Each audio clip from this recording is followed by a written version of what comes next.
Hello, hello, hello. Hope everyone's doing all right.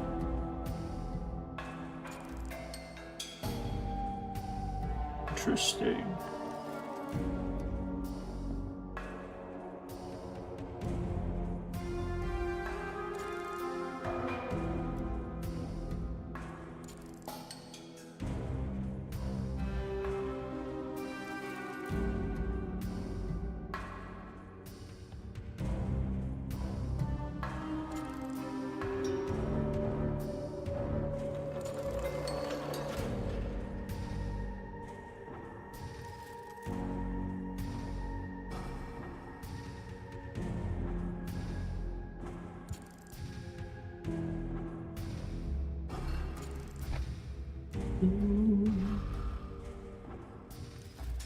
All right.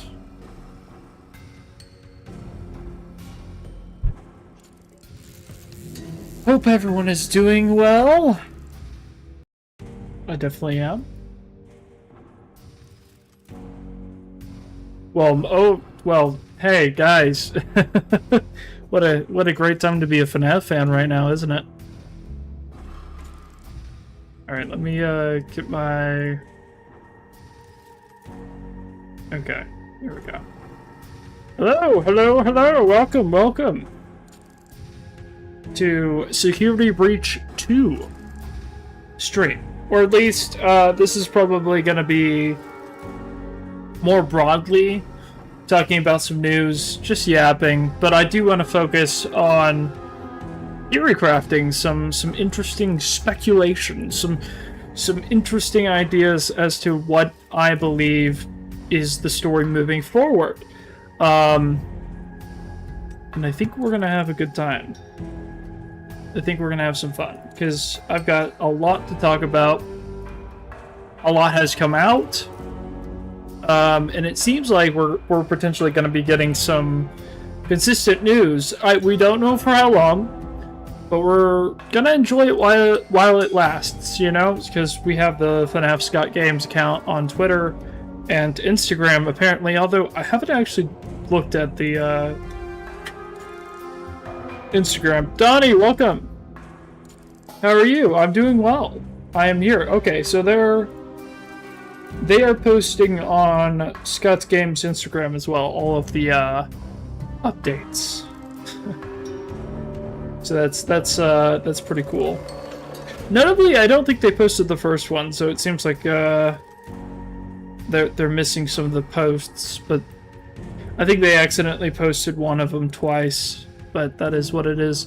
Anyways, it seems like we've gotten spoiled just a little bit. As FNAF theorists, FNAF fans. Yo, Sparkz, how are you doing? I hope you guys are excited. It's an exciting time. I know everyone was for the longest time was posting their FNAF is dead videos, which I've already voiced my opinions on that, but I was. Again, it's one of those things where, look, listen, you might have been a pessimist, but now you're happy, and but joke's on you, I've been happy the whole time. No, I was genuinely waiting and alongside everybody else to see what all of the news was going to be, because I knew it was coming out eventually, that we were going to get a bunch of stuff. It was just a matter of time, but, you know,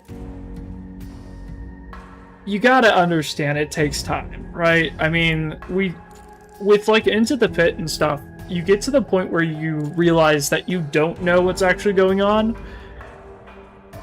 And that's okay sometimes, you know? Like with the restaurant, that was in development for 4 years, but we didn't need to hear about it 4 years ago, because now we get to be excited, and it's not 4 years from now, it's next year, which is not that long to wait. So, you know, things come, things go. Let's just talk about all the exciting stuff it seems like we're getting. So, I've got Scott's Games pulled up here. And I thought we would talk about this first. So, over the 12th anniversary, we've gotten some absolutely gorgeous art from Snartles. I think that's how you pronounce it. Snartles. She apparently has put out, has been working closely with Scott ever since the infamous Mimic graphic novel, the story. Everyone wanted the art redone, so they redid the art. And then apparently also redid the cover. Although I have a feeling that Scott's probably been using them for a while, possibly since like 2023. Because again, this stuff takes time. You never know. And again, like one of the things that we don't think about is like, hey, artists aren't just needed for outward-facing things; they're also needed for like concept art as well. So, who knows what's being worked on by them, or what that will, you know, potentially only see years from now. You know, so it's an exciting time. We've got FNAF World and Security Breach 2 on the horizon. I've been saying for the longest time that the two that Scott was referring to was going to be Security Breach 2.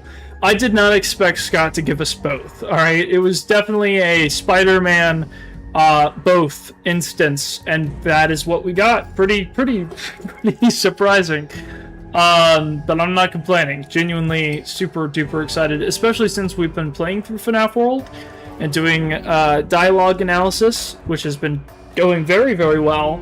I still have a lot of questions, and I'm very, very curious about FNAF World 2, and especially since it's being done by Mega Cat Studios, like, based on their work that they've done on, like, Into the Pit, that's going to be incredible, with all the art and everything that was developed for that. So, yeah, that's going to be very, very exciting.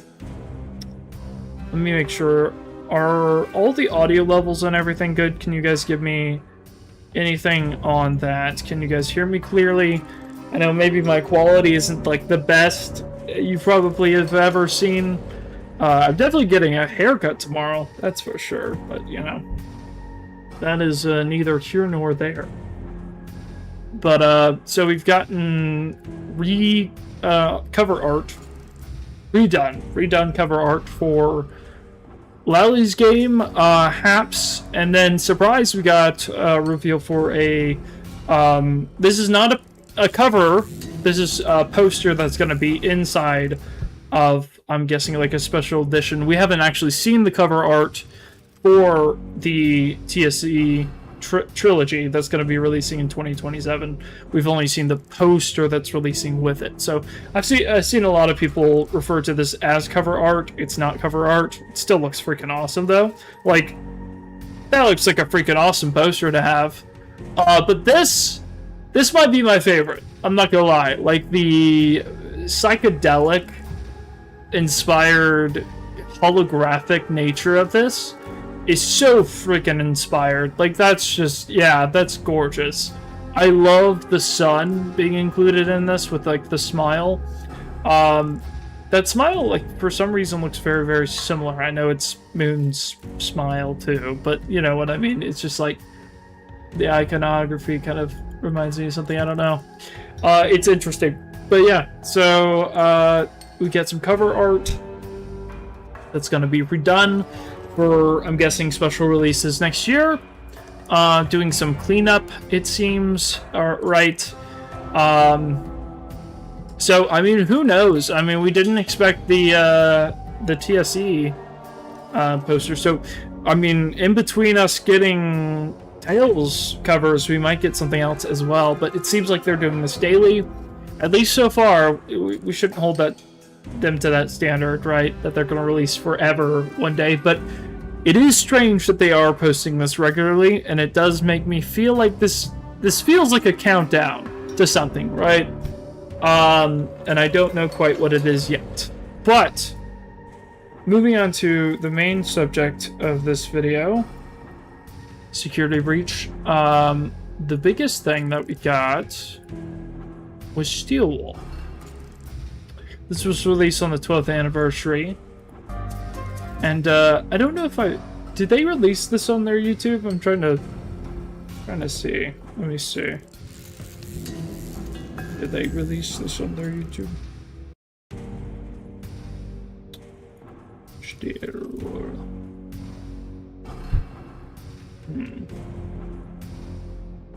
Did you? Hey, Kevin, how are you doing? How's it hanging? Hope you're doing well. I'm doing very well.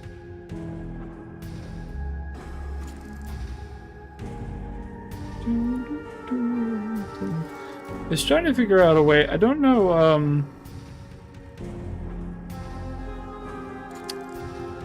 Yeah, but I mean, there's better photos I'm sure we can find. But we all know the image, right? I mean, the new design for Vanny looks very interesting. Yeah, I'm doing alright. That's good. That's good. We're discussing some Security Breach 2 theories. So I'm gonna be doing, hopefully, just a section on here for, okay, security. I'm going on my trip next month. Oh, very nice, very nice. Remind me what that was, what trip you're taking, because I have vague memories, but that I feel like you told me about that not too long ago, but... Oh, a work week has passed since then. My brain is dead today. I'm gonna do this as speculation, because we don't know anything. And then, let me see if I can find...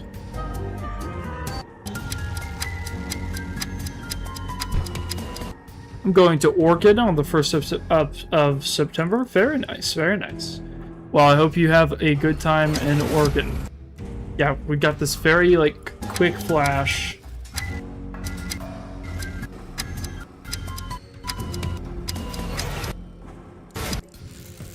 Like, it's so quick. Here, let me, 0.25x speed. Very important. There we go. Like, that's... Oh, yeah, you can very, very clearly see the one.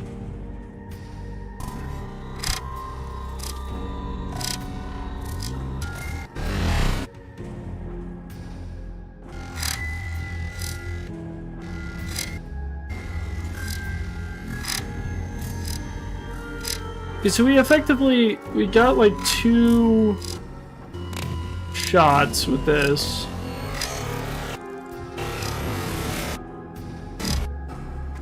Oh, even with the 2.5, like, gosh. I really wish I could frame by frame this, but it is not letting me. Interesting. The glitch effects are here because it's interesting that we have like this very distinct, like, kind of aqua color with like the green spectrum. I don't know if that has any significance of symbolism necessarily, but oh yeah, it's different here. It's like interesting. That might just like be wanting to give it the appearance of like a glitch effect, right? I don't know why I can't catch it. Again, I know there's better shots online, but I'm just trying to catch it.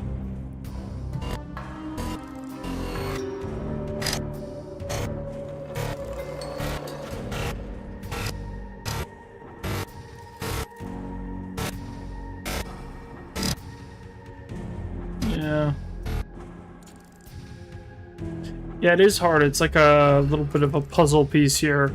But you get like the vague shape. And again, I could pull like a very much a clearer photo online. This is like the clearest one we get. It's got the 2. Interesting, right? I mean, it's in the Security Breach logo.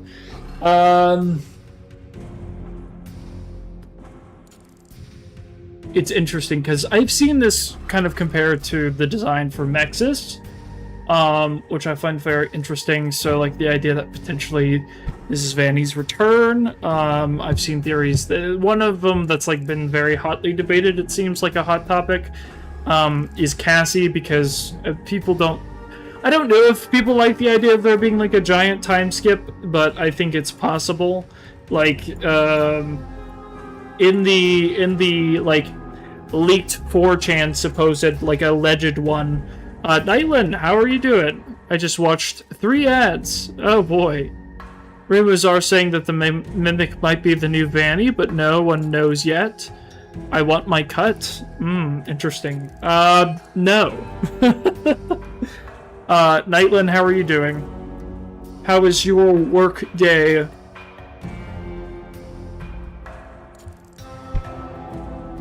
I want my cut. You can't be serious. I can't afford to pay my mods. No mod pay for you. Yeah, I've heard those rumors as well. My main thing is, right, so the supposed like mad employee that leaked stuff on 4chan was not taken that like seriously at all. But one of the things that was said in like the supposed leaked Security Breach 2 post was that that it was going to be a time skip of like 4 or 5 years, and that like Gregory was going to effectively be like 16 or something, and then like Cassie was going to be older. But there was no mention ever of like Cassie being Vanny or anything like that. It was that like Cassie was going to be effectively like in sleep, down beneath in what was effectively like 3D Princess Quest is what that was kind of proposing. It was weird. I don't think it's accurate, but there were some like technical facts and things that like it is a little bit weird that they knew about, like some of like the financial stuff with Steel Wool and Help Wanted 2.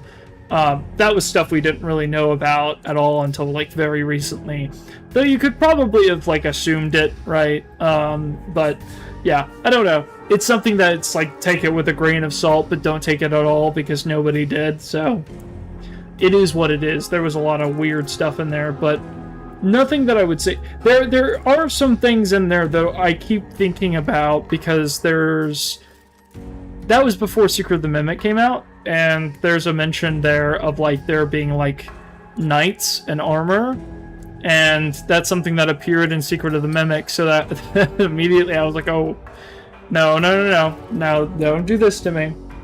But if so, that would be insane. Big mad employee ruins FNAF. Not really, because they got deleted after like 3 minutes of existence. Take care of things right now, or I join?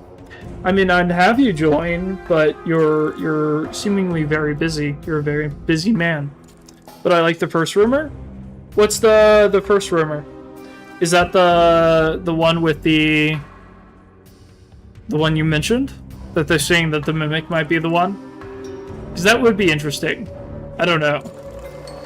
Again, whenever we're talking about this is like very, very pure speculation. So this is very much like a pure fun point in time to just talk about like what we could potentially see, but not really in a serious manner where we're like expecting anything, right? This isn't like this must happen, but there are some things that I will talk about. Because I think that the books do a job. You can debate about whether it's a good or bad job of setting up possibilities and concepts. And I think the concepts they set up are potentially things that we might see. And for me, I think that the Pizzaplex 100% is going to be the Pizzaplex from the books. So that's my big theory for right now, right? So the only thing we know, what we know for a fact, right? And then speculation. And then in this, we can do Steel Wool post. And we can include all their teasers and stuff and see if we can get anything out of that, but again, this is gonna be like the primary thing here.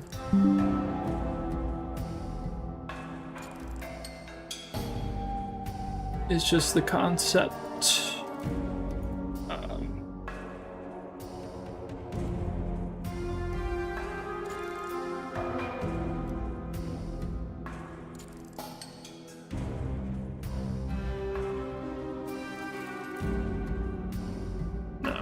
Want to do... Yes, but my other theory might be Cassie being a new Vanny, because she has the Vanny mask from the DLC, if you think about it. No, I definitely... So, it is interesting, right? Because, yes, she was given the Vanny mask at the end of the DLC. And in at least one ending, she uses it. Notably, she uses it in front of a cutout that's labeled as 1970s Freddy. So it's interesting to me that there seems to be some sort of relation between that and the Brazil ending, which is like the fake out ending, where you get your happiest day in what is, right, this like fake reality that seemingly is like connected to the daycare because it's got the daycare music in it. It utters a line from earlier where the mimic says, "I found a place to hide." It's very interesting, but it definitely feels like there's gonna be something in the game that's along the lines of like Gregory trying to go back, save Cassie. It's gonna be kind of like a reversal of roles. But there's a lot to explore that Security Breach didn't, that now has come to light, that I think is going to make for some really interesting dynamics. One of the key dynamics I'm looking forward to seeing explored is the relationship between Cassie and Gregory. And I mean the real relationship, not the one that seemingly has been fictionalized in what seems to be implied by Cassie herself, because she's been heavily manipulated. But the reality is that Cassie and Gregory really aren't friends, right? Though Cassie is Gregory's friend, that is not the case for Gregory. Gregory should logically have no attachment to Cassie, considering what the books tell us. Because, again, if the idea, right, is that, like, somebody under the control of Glitchtrap has no memory or recollections of their times under that, Gregory should have no recollection of their friendship with Cassie. Because their entire friendship was a manipulation. It was a lie. It was all a falsehood. We find that out from Escape the Pizzaplex, and we know that pretty concrete with the way that he's portrayed in GGY. During this period of time that they would have been friends, Gregory was very firmly under the control of Glitchtrap, unless that's not actually what happened. Unless there's something else going on. So, yeah. They didn't do any DLC sequels to what happened when she fell in the elevator, so, well, I mean, Ruin was a DLC, so it'd be like making a DLC to a DLC, which you can do, but that was never the plan.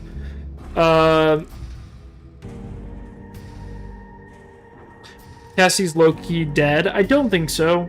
I think that Cassie likely is alive. And again, when has dead ever really meant dead in this franchise? But if is Mimic being the new villain for FNAF SB2 game, Cassie Gregory take down the new Fanny. I think things are going to be very complicated. I have a feeling that things are not going to be so straightforward. They weren't in Security Breach, right? Even with how messy the story was, there's very clearly a sense of unreliability in the narrative, in the way that things are framed, right? Because Gregory, you wake up, you're in Freddy's chest cavity, and yet somehow you have no access to anywhere else in the Pizzaplex, even though that's literally impossible based on where you are. Like, Freddy points this out directly, and is like, you don't have a photo pass? Sorry, I assumed you did, considering you're in here. So, it's pretty, like, easily surmised. You can easily get from the opening sequence that Gregory is the one who hacked in and caused Freddy's malfunction, because you see that there's a message being received and at the same time seeing like a threat alert from the system. It's effectively, and we've talked about this before, but it's effectively set up that Gregory is responsible for all of the things that makes his life a living hell in that game. Like, he's the one who corrupted the animatronics. Like, it's so interesting because he is effectively the villain and the hero, which I think is very fitting for his character, because that's very much what it seems like he does. You know, it's kind of interesting. Gregory Sparksy, that's very funny. I like that. Yes, he will return in Security Breach Doomsday. Yeah, but I was wanting to put in this image from all of the photos that I freaking have. Oh my god. There's so many. Okay. Yeah, I mean, this is effectively all we have in this area is just the Vanny with the 2, and then we have the full picture of it collected through the glitches. So this is like our new design for what it looks to be Vanny, which is very interesting. It's very different. It's very different from the past iteration. The smile is the most like the thing that stands out the most whenever it comes to this design. It's very interesting because it's just such a wide grid compared to the other one, which is very much more subtle. It's interesting. Yeah.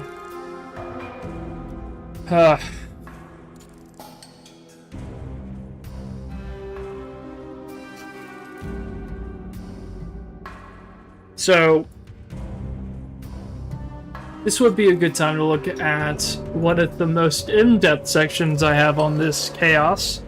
Let's look at all of the concepts that we have in Ruin, because this is going to be important. This also is very much connected to Secret of the Mimic, because I have several sections for that.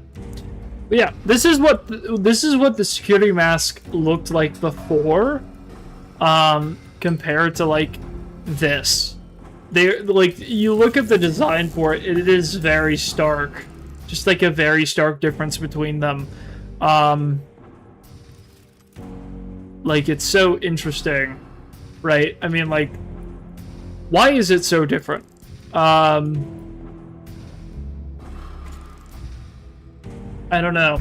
It almost makes me wonder. So I wonder if, again, like, if they're building off the concepts from Ruin and Secret of the Mimic, is it possible that, like, this Vanny won't even be, like, in reality, but there's going to be, like, this is going to be effectively, like, a different iteration of Nexus that's maybe a little bit more fleshy, more real? Because, like, it seems like the whole goal of Nexus is to, well, stop us, right? I hope they aren't teasing all this just for some books. I mean, they aren't, no. The number in the eye, right? I mean, we already know this is for Security Breach 2. Didn't Cassie get the first mask from the DLC? Well, the DLC is the mask is interesting because that mask is not originally from that DLC. It comes from the other DLC, Curse of Dreadbear, which did a lot to set up the main storyline for the Mimic, because there's a lot of ideas there.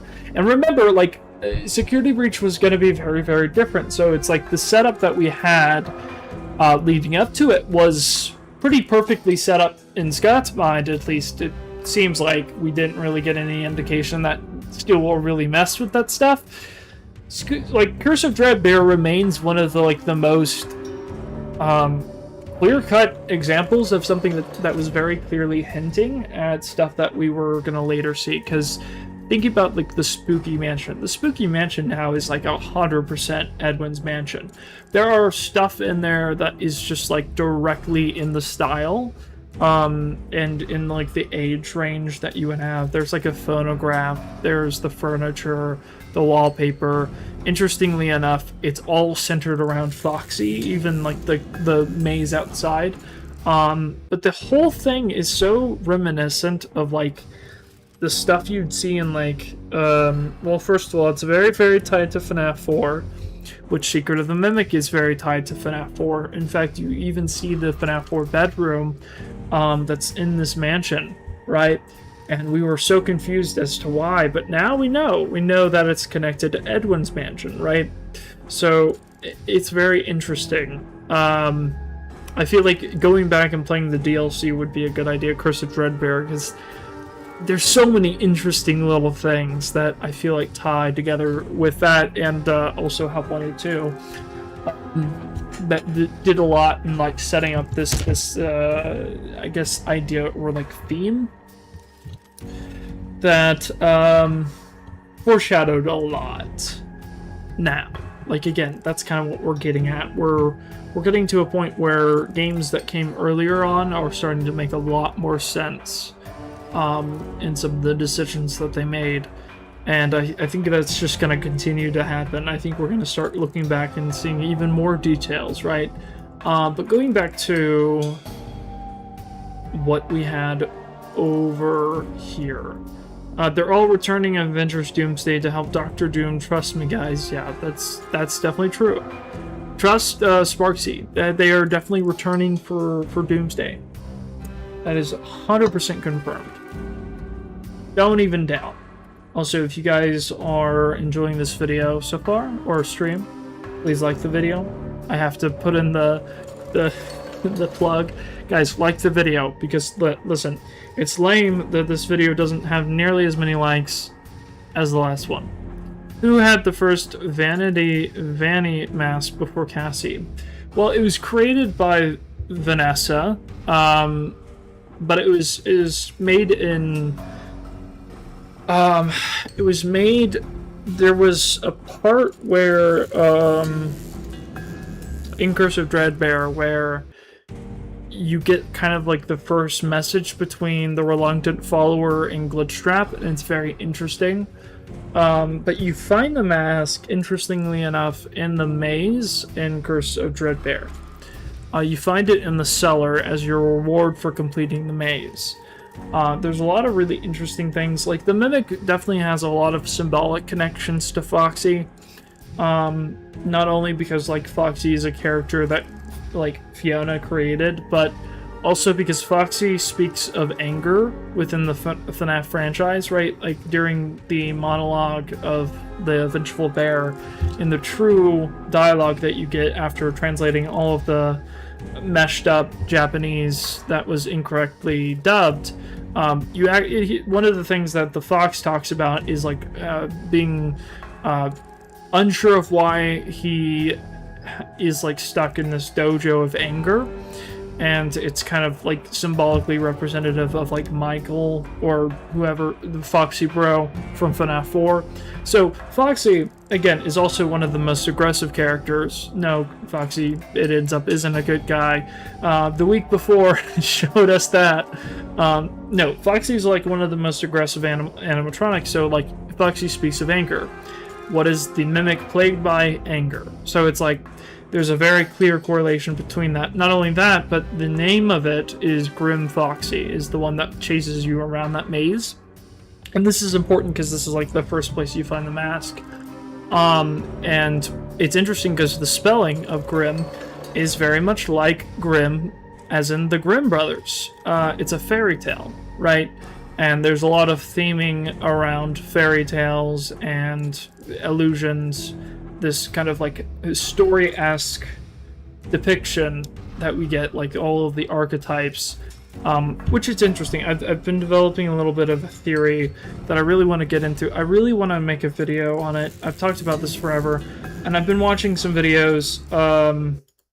So you think Vanessa might have had the first Vanny Mess before Cassie and Help Wanted?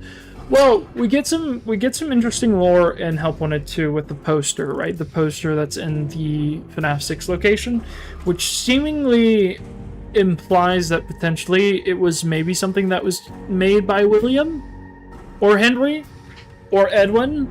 It's interesting. I don't know. The poster's kind of weird. The one where it's like, employees, don't forget to clock out. That's kind of strange. Why is that in the FNAF 6 location? And considering that the Fazbear Simulator game is all about things not being as they seem, what are the chances that Henry snagged some tech from sister location and was like, we're gonna use this to contain everybody? Because it's like, what if they were using the Mexis program to trap all the animatronics and that's why they couldn't leave? Was the Vanny Mask and Help Wanted made for the employees only? That was not the deal. So that one particularly was a costume that Vanessa made herself. Or seemingly, right? One of the most interesting cut dialogue that still boggles around in my mind is a cut dialogue in Security Breach. And it's a lot, but like it's Vanessa, not Vanny, talking to someone that sounds a whole lot like Glitchtrap, and talking about what appears to be a previous victim that she says it won't be like last time. And she's talking about like Gregory getting away. And I know it's cut content, so it really doesn't have any application here, but like, what does that mean? And it seems like that implies Cassie, and Escape the Pizzaplex kind of confirms it, which is interesting. So it seems as if that Cassie may have been a target even before Ruin, which is interesting. So it seems like Gregory was effectively manipulating, effectively doing some pretty horrible things, and under influence. So let's talk about that for a little bit. I think that's interesting. Influence. What does that mean? Because here's the thing. If Glitchtrap is the mimic, what does he want, right? So here's a question for you guys to kind of let sit in your minds. Is the manipulation that is being done because with like Vanny's character specifically, because I think that's the most interesting, is Vanny's manipulation not just like her being reduced to kind of like that earlier kind of time in her life when she was just kind of like forced to be like an obedient daughter to her father, and in this way, like, you have to wonder, right, like the whole thing of all it had to do was act like her father. So the question then becomes, was Vanny ever actually under anyone's control at all, or was she just being manipulated? Because again, reluctant follower, and there's a lot of setup with this, so hang with me, because I'm aware of all of the stuff from FNAF AR, so don't be like, hold on there. There was some like Google searches that she did where she was talking about like how to subdue yourself. Like, what are you talking about here? I think there's something else going on though. And okay, so what I'm wondering, okay, here, stick with me here. Princess Quest, right? The idea that Glitchtrap is a persona that was created during the game as through the process of scanning in circuit boards that was infected or haunted. Again, Scott has confirmed that the Glitchtrap is a mixture of AI and something haunted.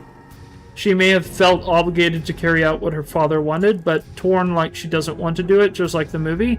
I think that's true. But here's the thing, because you do have to deal with the FNAF AR stuff where it does talk about Vanny having, like... Because here's the thing, like, she bought the costume as Vanessa. She wasn't Vanny, right? That wasn't a thing yet. But, like, the transformation in Security Breach is, like, instantaneous. It feels like something that's supernatural, right? So, that's weird. And then there's all the glitchy stuff. So, here's a little bit of a question, right? Is it possible that... Think about this dialogue in Secret of the Mimic, right? What was once one becomes two, creation and destruction, right? In the process of rebirth, the one became the two, split between the two different sides. Again, I talk a lot about, and I wonder if I'm using the right term for this. I think I am, because I believe I have a grasp of this concept, but because I pull it out a lot.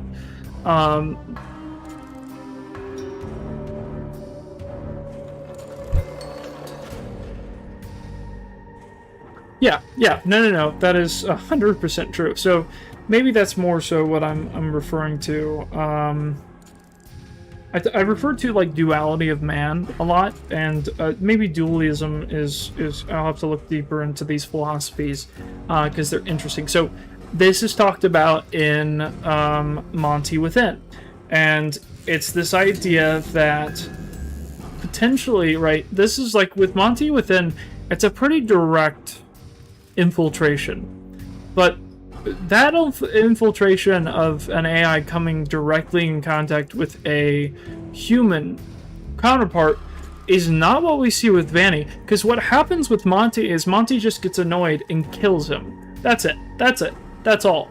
Because, like, again, that's what happens, right? But Glitchtrap is a little bit more shrewd than that, a little bit more manipulative. Monty is not unlike M2. So M2 is not controlling Vanessa. If M2 was controlling Vanessa, unless something happened in between there where he's got full control of himself, which, if we're to believe the structure of Tales, the epilogues proves that's wrong, because that says that he was sent to the Pizzaplex prior to its full construction. At least that's the idea. So, hold on, I'm seeing a lot of ideas here. Let me catch up. I saw a video about Five Nights at Freddy's Recipe. The names of the video is called Five Nights Remastered. It's only 4 or 5 parts. Dang. Okay.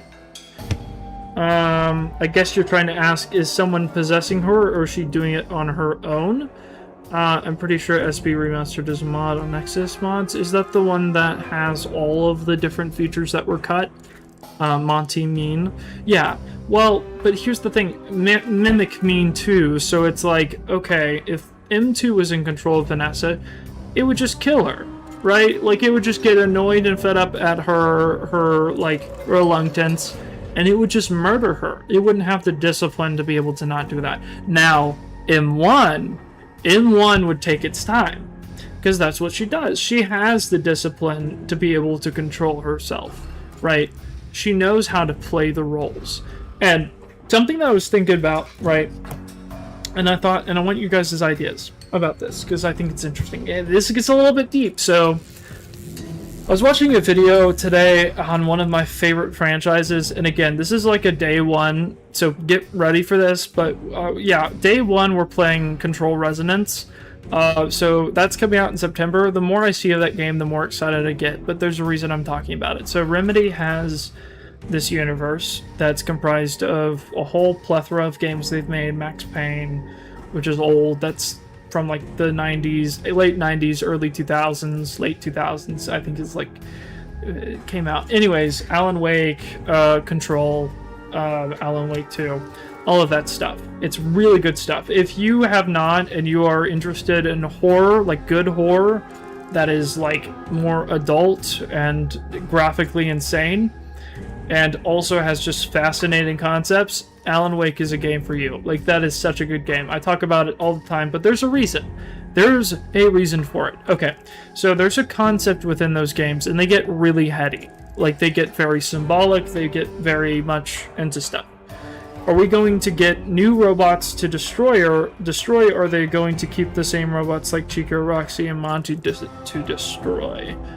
Well, that's the assumption that we're going to destroy the animatronics. Why would we do that? Well, because it's Gregory. Gregory destroys anything that he sees. But that's kind of the point, right? And I'm getting into that. That's what I'm getting into. Hold on. So, the idea, and again, I have a very firm belief that this is connected to a concept that I think is true for FNAF 2. But it is one that no one, I don't think a single person has ever tapped into or explored in this franchise. And that is the idea of the collective unconscious. And again, it gets into philosophy, it gets into some like deep psychology, you get into like Carl Jung, the archetypes.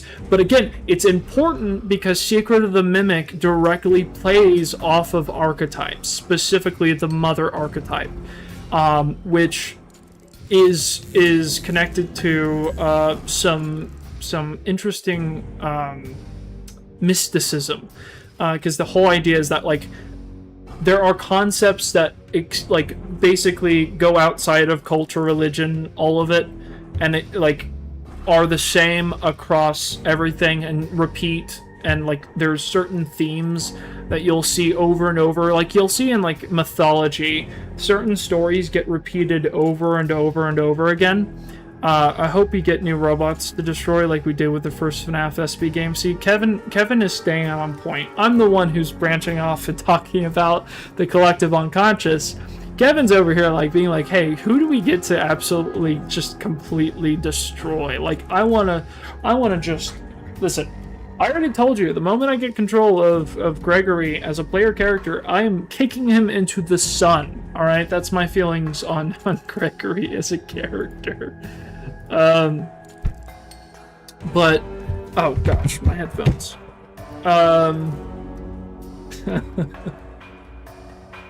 Man, the yap is insane. I think we either see a new Pizzaplex or it's still destroyed. No, we're gonna see a new Pizzaplex. It's gonna be the Pizzaplex from the books, I guarantee you. I don't think it'll be exactly the same, because that would be insane, but I definitely think it's gonna be something related to that. We might see new animatronics or remodeled. Just see a cheap company and decide to reuse old stuff, I doubt it. Interesting. Interesting. I definitely think we will see the mediocre melodies for sure. Yes, but are you hearing what I'm talking about with like archetypes in the collective unconscious? Are you hearing what I'm saying right now, guys? Like, I don't get it. I don't get it. Come on, guys. Come back. Come back to me. Come back. Jiggle, jiggle, jiggle, jiggle. I promise this is interesting. I promise that this is like going somewhere, because you're thinking, oh, this is too deep for FNAF. But FNAF's already gone there. Like, it's already there. Because Into the Pit, RTTP, Return to the Pit, all that stuff, it gets into there. That kind of stuff, where it gets into, It's Other Tales has some interesting implications for, and I'm talking about stuff well beyond the field, right? The field is child's play. That's not... The field is a concept that was used, like, once as an explanation for a much bigger, system of things, right? The field is the idea that there's like an interconnectivity with reality, but that's like not all there is, right? That's because it also gets into other concepts later on that aren't necessarily completely aligned, but do align themselves with it. So it's like, yeah, I still think we'll see them rebuild and rebrand. Yes, LOL, we hear you. I know you do. I know you do. But you're over there talking about practical things that people actually care about. I get it. I get it.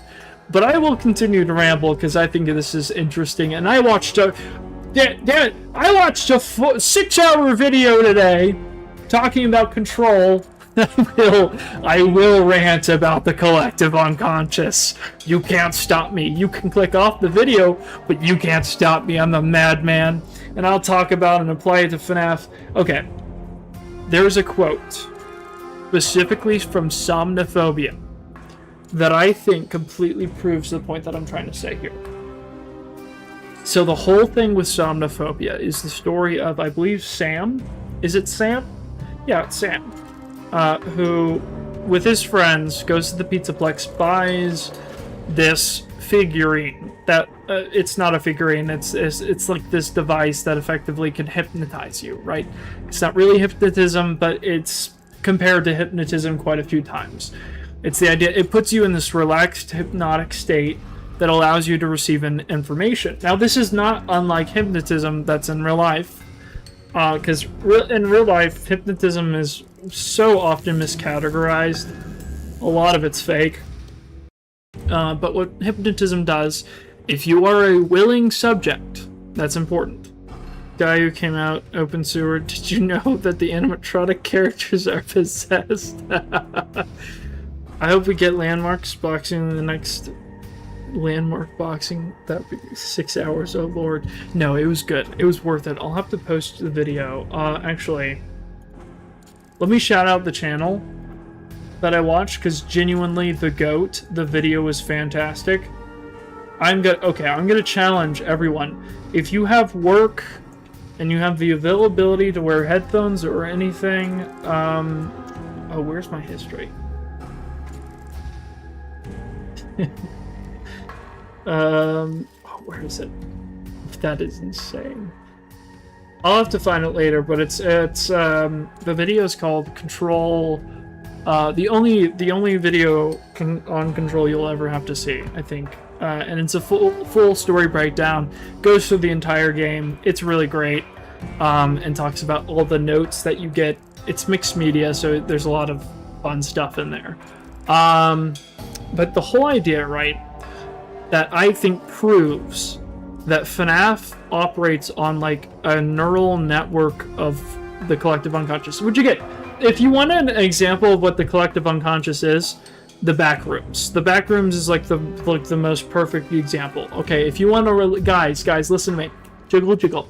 If you want a relatable way of knowing what the backrooms is, the backrooms is also a collective unconscious. That's all. There you go. There you go. Got your attention there. There was and he killed 5 children. Great. Thank you for that. That's incredible. I appreciate that so much. Or at least that's our assumption, right? We don't know. Maybe Kane Parsons is gonna switch it up on us. I don't know. There's a quote from Somnophobia that single-handedly, I believe, proves what I think is going on. And again, I don't think it's necessarily like one-to-one, like with the concepts that are presented as in like, it's very, I don't know. I've seen the text and memes in FNAF lore according to Stoll, FNAF lore according to Scott. Yeah. That's interesting. I wonder what that's like.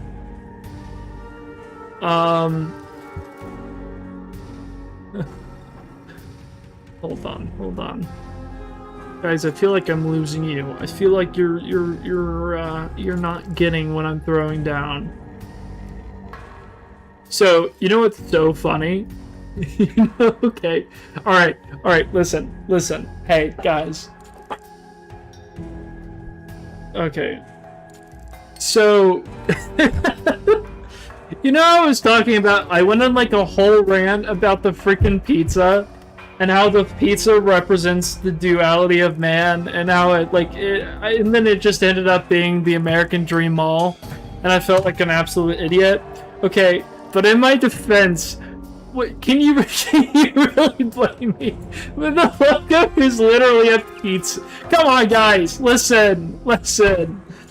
It's literally right there. It's the same thing. I feel justified, alright? I feel completely justified after saying that. I literally went on a whole rant about like, hey, this pizza, listen, it applies. Look at the tree. Look at the tree, everybody. The tree on the thumbnail of this tree right here. Look at it. Beautiful tree. Oh, FNAF SB is not going to be for the PS5. Be for the... Oh, interesting. I didn't realize there was like... Yeah. Do you like Malcolm's iterations from the Jurassic Park novel? I've never read that, actually. No. Look at a tree. Half dead, half alive. It means something, darn it! I'm not crazy, you're crazy. Okay.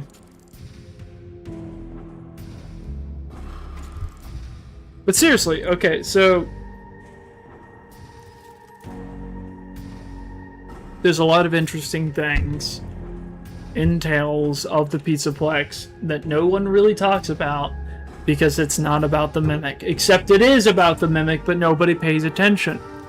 So, in Somnophobia, there's a quote. So the whole idea is that, like, it takes information around you and effectively makes it come alive, right? And where it starts to turn is that it starts to quite literally recreate or pull out memories and puts them. And it's like the state that it kind of acts in a similar way to the FNAF AR boots. And I believe that's because they're the exact same thing in reality, because I think they do very similar things. The technology doesn't, but like the actual reality of what's happening, it's the same. But one of the things, so on a previous time, Sam takes an entire history book, right? and puts it down and consumes the entire book effectively, like through the little moondrop hypnotism. Yes, it is life and death. That goes back to Celtic. There's literally a symbol in the main game, Security Breach, that goes back to the DLC from Curse of Dreadbear, that places a grave on the stage that has the Tree of Life symbol on it. That's directly from like Irish Celtic beliefs, and that goes back to the Tree of Life, that has its roots both connected to life and death, and it's about rebirth. So at the earliest drawing of the fractal curve, few clues to the underlying mathematical structure will be seen. Why does that sound familiar?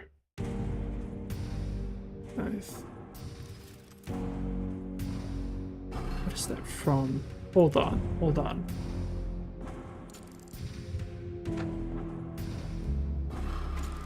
Oh, that's from Jurassic Park. Few clues. Interesting. What does it mean? There's a quote that talks about the tree and how it gets life from the tree. Interesting. Something like that? Huh. I'll have to go back and listen to it, because is that the Vengeful Bear one? Huh. Yeah, obviously trees have a lot of symbolism with this. One of the interesting things that I was looking at, and I need to confirm it a little bit more before I like take it as concrete information to use in like a video, but I was looking at the Baobab tree. The Baobab tree has some very interesting lore behind it, and like specifically its relation to like religion. So obviously it grows mostly, I think, in like African countries. I'll have to look that up to make sure, but like in some of the like the religious circles, the mythology behind it is that the Baobab tree is a outcast tree that was thrown out of heaven and landed upside down, exposing its roots. So the branches that are going out aren't branches, they're roots. And that's something that's really interesting, because the whole idea of something being cast out and being a reject that then holds the M1 program, something that was quite literally cast out by Edwin, some interesting symbolism there, you know? So, yeah, there's some interesting stuff that I want to get. And again, the idea of something being cast out of heaven also is biblically more inspirational, or like something that sounds a lot more like Lucifer, like the fallen angel. It's interesting. The iteration or allegories to how unpredictable the park was. Interesting. Isaiah, welcome. How are you doing? He's sitting on the hill. Is a fruit hat. Oh, wow. Important FNAF media.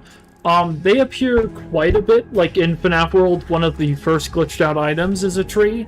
I have to go back and see, I don't know, but in Storyteller, like the Baobab tree is already supposed to have a whole plethora of representation that Edwin already brings out about it. But it's an interesting question that I think we should keep in mind. Is the tree from Banjo-Kazooie that gives you the water? I don't know. I don't think so. But it could be a reference to that. I don't know. Because Scott's referenced older games already. But I'll have to look into that. But it's interesting.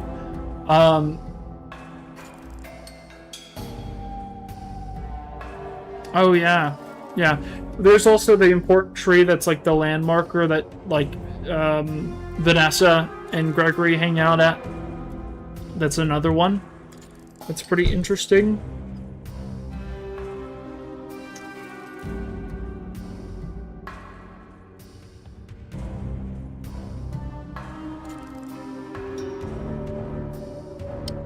But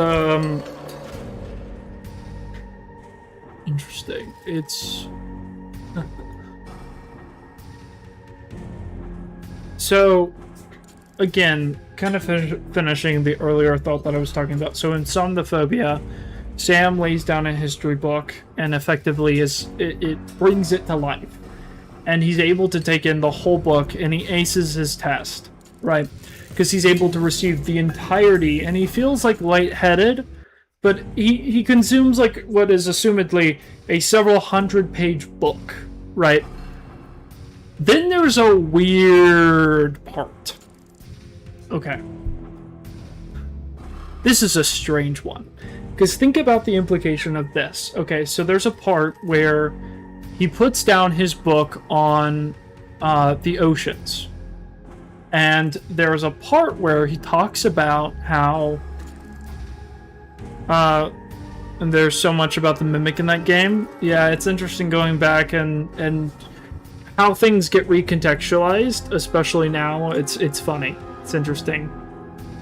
Base game. Did the DLC take place going up after the base game Five Nights at Freddy's? Yeah, no, the DLC took place afterwards. But, so Sam in Somnophobia, the Tales of the Pizzaplex book, again, with the prior knowledge, he was able to take in the information of a several 100-page history book.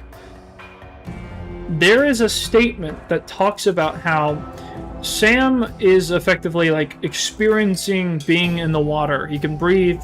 It's like he's virtually there, right? And he finds and like almost feels all this information around him. And there's a part where it literally says that he could feel the billions of years that the oceans held within them, but he felt like that his head couldn't take it to hold in that much information. Now, I want to emphasize what I just said, because the implications of what I just said are kind of strange, right? Again, before this, he took in a several 100-page book. Assumedly, you would think that what the Moondrop toy is doing is that it's pulling out information that's around it, so the book, and that's it, right? But if he's able to take in the information for the history book, the textbook doesn't contain billions of years of history. It holds concepts. But what this implies is that within that scenario, whatever he's tapping into does contain the billions of years that the oceans have existed. Which means that this place, that the AR system and likely everything else is connected to, potentially holding, and again, you guys are all going to spam back rooms, it holds every single moment in recorded history. Which is why I think that the void, as I refer to it, or whatever you want to call it, the flip side, is in fact a place of memory. Not only just memory, just like the concept, no, it is a neural network of interconnected memory that basically forms what reality is, can change and shape reality, and therefore it is a collective unconscious. So that is what I'm talking about whenever I'm talking about that concept. So the idea that, and again, whenever it's talking about the neural network in Ruin, it's not talking about a system of wires, but it's talking about a system of memory that has been used by Nexus in order to lock down the Mimic 2 program. So that's pretty crazy, and I can pull up the quote from exactly what it says about that. But that whole concept has been so interesting to me, because it's like, what a crazy line, what a crazy little lore drop to put in there. Like, hey, I could pull in billions of years of history, but I think that might kill me. I think I might just be dead. Here, I'm gonna go blank screen for a second, because I want to grab, here, hold on. I'm gonna grab a root beer real quick.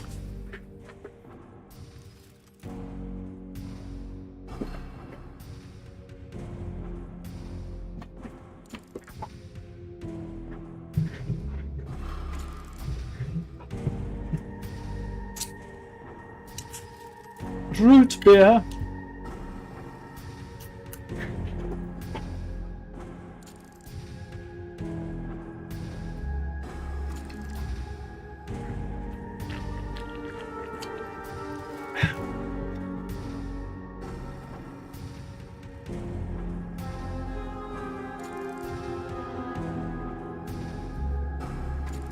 What do you guys think about my little theory? Do you guys get what I'm saying? Oh, no worries, Kevin. Thank you. You have a good rest of your night.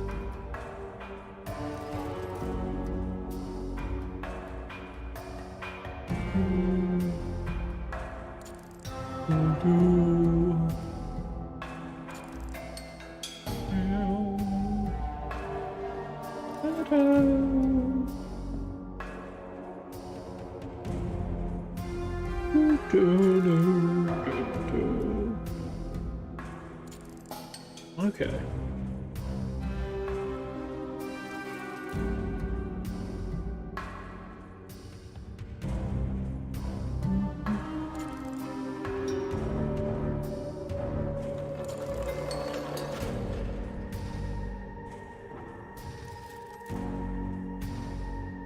Oh, no worries. I don't know. We'll see. It's like 10 o'clock for me, but we'll see if I'm still there.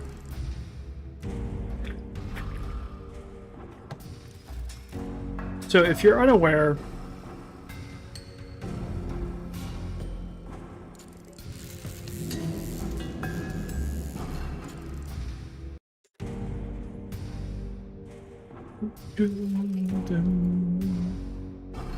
yeah, interesting.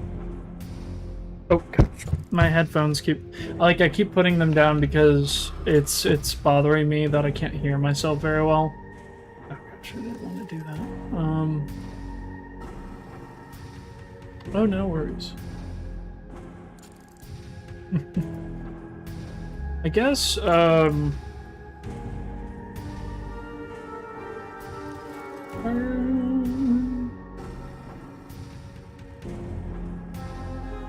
not what I wanted. I think that there is a correlation, but the books are so different, it's hard to know what's canon. Well, okay, so here's the thing, right? The way that I see the books events are... There's particular things that you have to pay attention to. Reoccurring themes is one. Reoccurring events is another. Reoccurring character types, parallels, symbolism, right? Whenever it comes to any type of literature. What I like to say, right, and I get a little bit annoyed at people who talk about, like, media literacy, not because I don't think it's important, I think it's very important, but I think there's an assumption that media literacy is about what you know, like about how much you know, whenever in reality, you think about actual literacy, it's just your ability to read, right? It doesn't matter how well you are, that doesn't inform how, like, literate you are. What informs it is just that you can read at whatever pace you want. So with media literacy, the way that I look at it is that it's curiosity. If you see something that's like a concept and you're like, that's kind of interesting, I wonder what that means, you don't have to know what it means. You can look into it and be ignorant and then be informed. You know, that's the process and then the more you know, the more you can fall back on and recognize patterns, right? So you do build your portfolio out a little bit. And there's plenty of stuff, whole lot of stuff that I do not know. And I'm not as smart as a whole lot of other people. That doesn't matter. What I am is curious. So whenever I see a concept, like I see spirals in Secret of the Mimic. Well, spirals are very, very important to alchemy. They are also connected to the three spirals that connect to the triple. What is it? It's in mysticism. It's which is applicable because we've had characters that also play off of mysticism, like neo-paganism, with like the cards specifically. like the triple mother, maiden, crone, right? It's the mother's archetype. I think that's very important for Secret of the Mimic, right? With specifically M1, because we see almost all of those archetypes presented within that character. So it's very interesting. I don't know. And yes, it is located in the back of your head. Deals with what you can see. Interesting. So, you know, if anybody says to you that, like, hey, I can't believe you didn't understand this piece of media, don't take it to heart. Instead, just be curious, you know? And if you aren't curious, that is completely your right. You have every right to to engage with any type of media in any way that you want to. But also, I do as well. So if I want to talk about how FNAF has a freaking, like, complicated system of a collective unconscious and that informs reality, and that it can change what we know and what is real, and that it's all effectively controlled by memory, how we remember things and how that connects to the narrative. I mean, that's interesting, but you don't have to care about that if you don't want to. But, you know, it'd be nice to find some people that do. You know, that do find it interesting, because specifically when you're talking about this, right, you have a tree, and then in the books you have another tree that specifically is related to a character that is going to be very, very important. That's interesting, right? Specifically, and again, I use filler words a lot, specifically and literally and all that, but it's whatever it is. I'm tired. It can't be expected to be clear of speech. I can't do it. I'm tired. I just got off work. But it's good. You know, it's fun. Hello, I'm back. Welcome, Chad. Chad, how are you doing, Chad? How is the Chad? Sorry, I find that really funny. I'm Super Goose. You're dead. You're gone. Bye. I'm joking. You're fine. But you're on thin ice. I'm Super Goose, really? I read a few books, but they threw me off. They throw me off. I changed my name. It's okay. What throws you off about them? I'm curious. Donnie, because I love the books a lot, and I'm not saying that they're like... Here's the thing, whenever I say I love the books, here's the thing, you can be optimistic, but you can also recognize flaws. I know they're flawed, but I also like them. Sorry, I changed my name. You don't have to change your name, you're fine. Are you speaking of the storyteller tree? I am. I am talking about the Boabab. The Boabab tree. Which, let me confirm, actually. Boabab tree.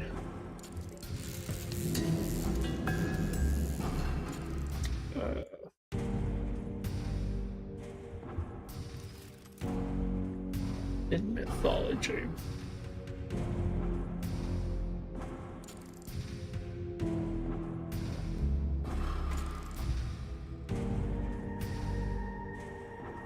Interesting.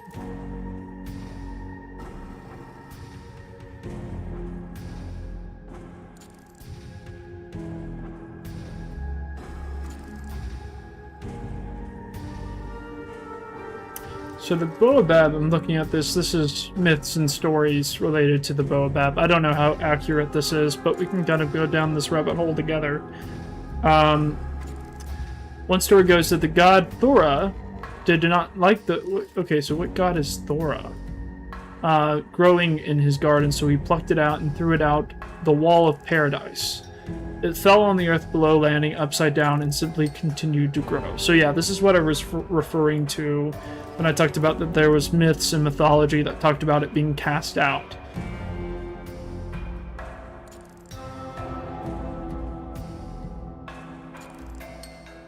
Yeah, so it's interesting. It's considered like it's considered very pleasant and like has a lot of symbolism, but also is considered to be an outcast. Until it started noticing the other trees. Some were tall and slender. Others large leaves. South in the lake, which had shocked its roots. Covered in bark. I wonder what this one is. Because again, with myths and mythology and folklore, it's hard to pinpoint specific sources. I found that in the books, the stories are always dealing with negligent parents and single parents. Why? That is true for both tales and frights. Sorry to tell you.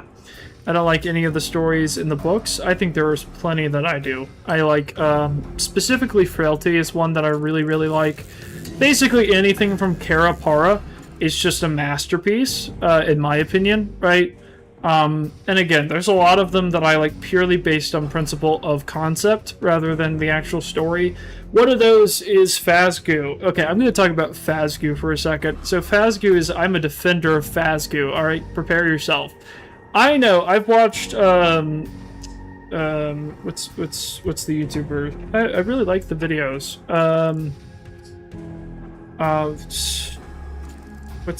What am I thinking of? I've shouted him out before. Like, he needs to be shouted out. He's a bigger audience than I am. Gibby. I've watched Gibby's analysis for a lot of the books. I disagree with some of them because there are certain stories that he didn't like, that I didn't like, that I did like. Nothing wrong with that. That's fine. We can have differing opinions. That's fun. You know, but there were a lot of things that he said that I was like, dang, that's actually, like, really interesting. But it's interesting because, for me, there's a lot of books that I genuinely just enjoy, and that I would, like, go back and listen to again. A lot of them, though, are stories that are overlooked. I think that one of the most interesting to me personally is Drowning. Drowning is fascinating to me as a story.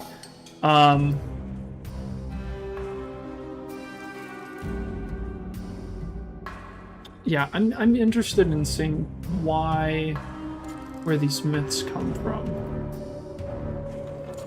Because it's interesting, I don't know.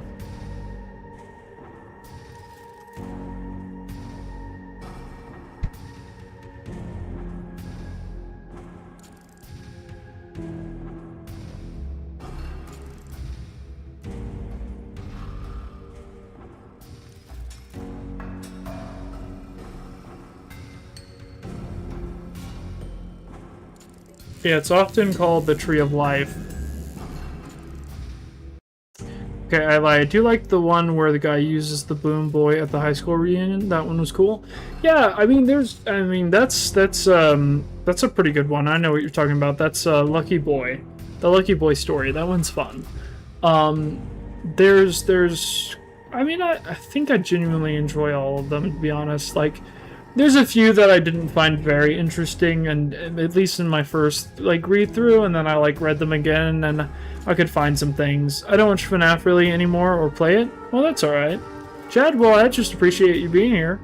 You clicked on a FNAF video, and, I mean, hey, well, you said you don't watch it anymore, so you used to at some point? Well, when was, like, the last game that you really played, or like, watched? Because I'm curious. Because we've had people in here that have also kind of, like, walked away from it, like, years ago. Is Drowning a Tales book? It is. It is. Oh, yeah, it is. FNAF 4. Okay, so you've been at it for a long time. I mean, you got a lot to catch up on if you want to. I will say it's gotten pretty good. Well, in the Tales books. Yeah, so it's in Nexi. It was unfortunately crammed between two of, like, the most lore-dense books.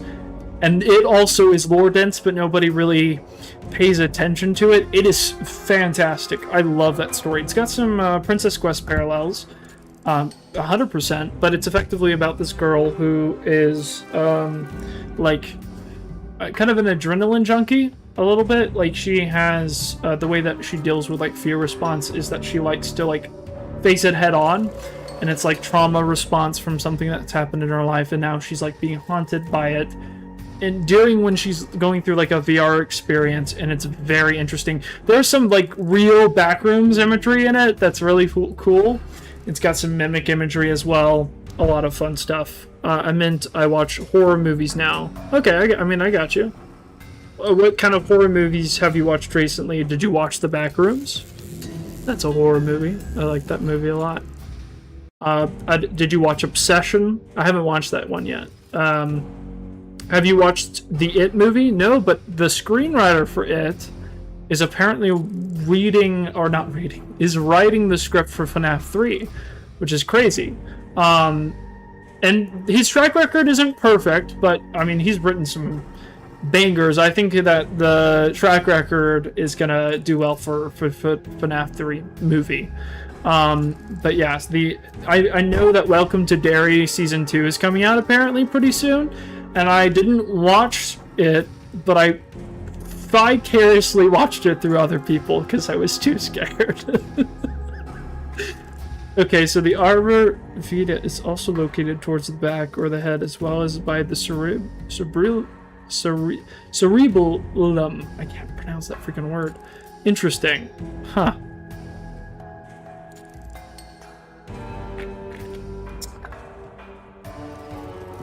Yeah, but I like what of the little bits I saw, which I mean I'm pretty much watched the Cliff Notes version.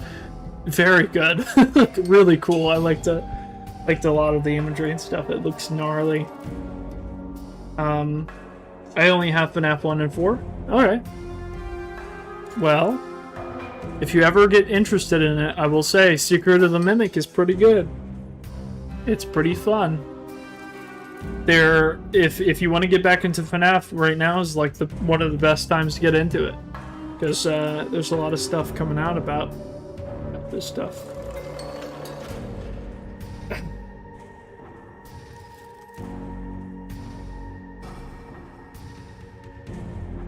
Interesting.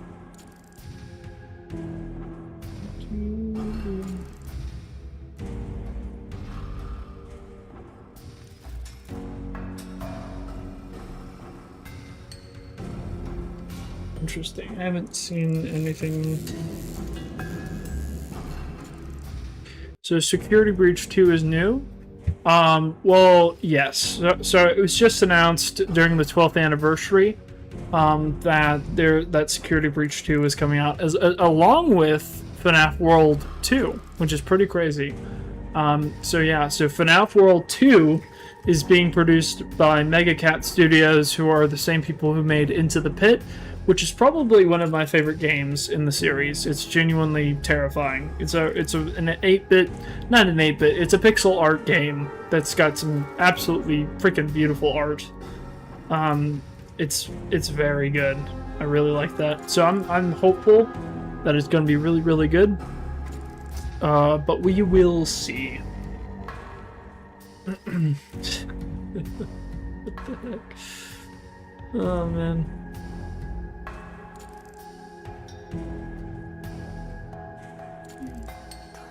Okay, guys.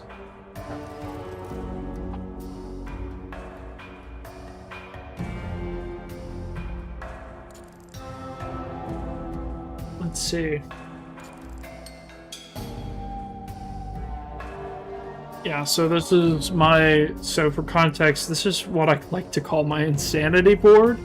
It's how I gather all of my thoughts and theories and stuff, and generally like how I lay everything out. Because I'm ADD as heck. So this helps somehow. But it's supposed to be kind of laid out like you would just generally think. You know why I don't play FNAF? Yeah. Why did you stop? What was your reasoning? Do you feel like you just kind of grew out of it, or what? Tell me your story, Chad.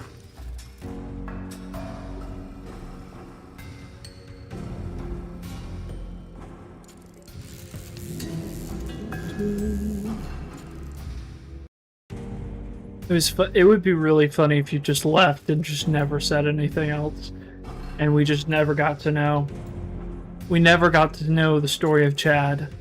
Chad's story was left unknown. When everyone came gathering around, no one came. Because that was it. And after all this time, because furries say it's a furry game. I mean, Chad, it's only a furry game if you let it be. If you don't let it be, then it's just an animatronic game. Like, literally, like, legitimately, I'm not gonna lie. I get what you, like, here's the thing. I've heard a quote that I like, I've really like, and it doesn't apply in all circumstances, and it's like, don't hate the cringe, hate the part that of you that cringes. That probably was also cringy. But I like it because, you know, you can appreciate things for what they are, right? I don't think that FNAF is just a furry game. I don't think it is. It's a lot more than that, especially now. There's a lot more narrative, a lot more story. That is very funny, though. Yes. Deals with motor coordination and balance.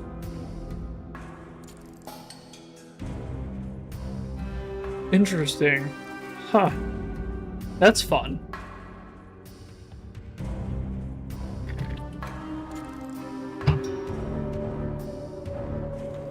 I thought with furry over. Don't let the furries get to you. You should play more FNAF. I hope I didn't. Anyways, yeah. Oh man.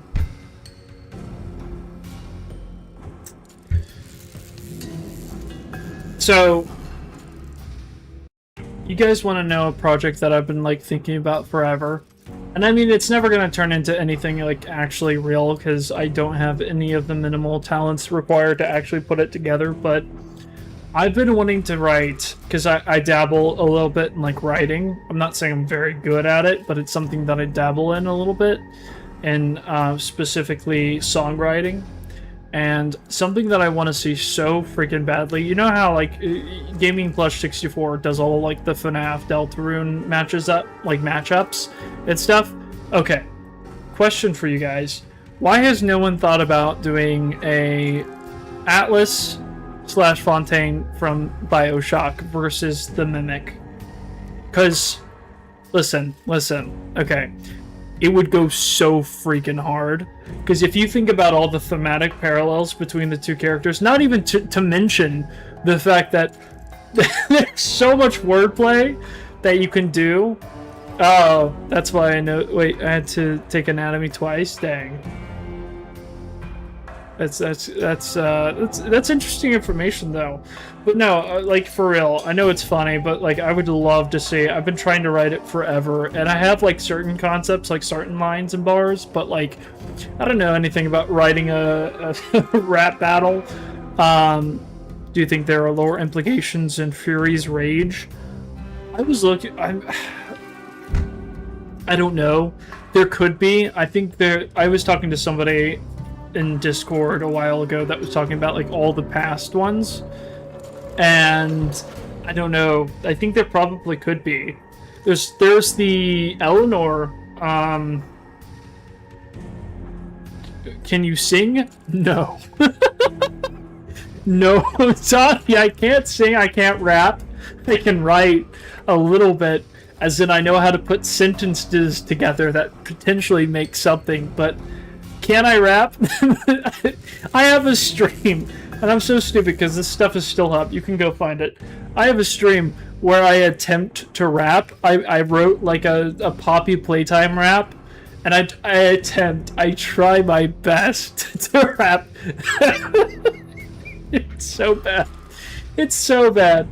But no, it's just something that like in my pastime I've done like a little bit of writing where I'll like, because I think it's interesting. I like wordplay. I like coming up with it, but I don't know. I can't sing worth a crap. At least in my mind, I don't know. I want to. I desperately want to. Yeah. Cause the police. No. Don't leave the furries alone. Leave them alone. Leave them alone. Please don't hurt them. Sorry. I'm seriously, it's really funny. My friend calls the police. Oh gosh.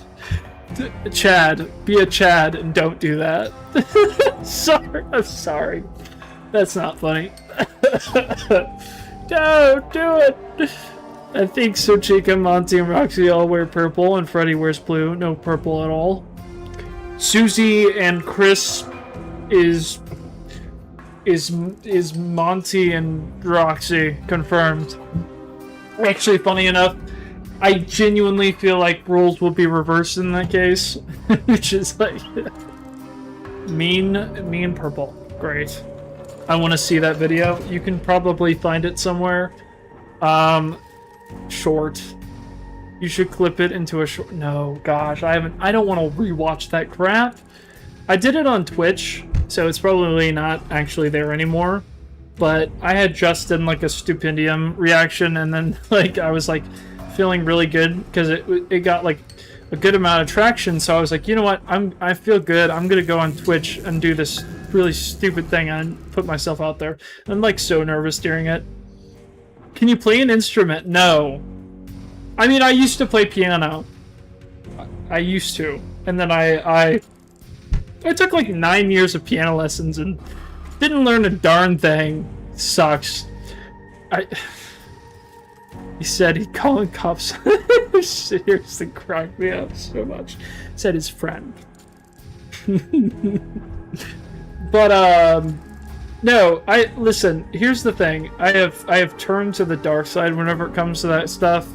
You don't even know. You don't want to know. I'm not going to tell you guys. I've talked about it a little bit, but there's some like personal uses of like, I know it's bad. I know the downsides of it, but like because I can't sing and yet still want to write stuff, there's no real way of me being able to like express that. So I've ventured into the dark world of like AI stuff a little bit in doing that, admittedly. And I know that makes me a terrible, awful, no good person for you know, I'm not supporting it. I'm not really doing that. It's more for my own personal enjoyment. I'm never going to post anything about it. I can't. I wouldn't in good conscience. It would be stupid. But also, I'm not going to... There's no way in God's green earth that I'm going to, like, sit here and tell you that I would ever think that I would be able to genuinely do a rap battle. It couldn't. And I know that's a turnoff, but, like, I don't know. It's just... It is what it is. It is an admission. You should pick that back up and make the song. I should. And here's the thing. Okay, I have FL Studios. I have no excuses. I have YouTube. I can learn FL Studios. The issue is me and my laziness. You know the trope that like, oh, you're just lazy, that's why you're doing this terrible thing? Well, I'm lazy. And I need to stop doing that. But, you know, I don't know. My dad shot a in the wet.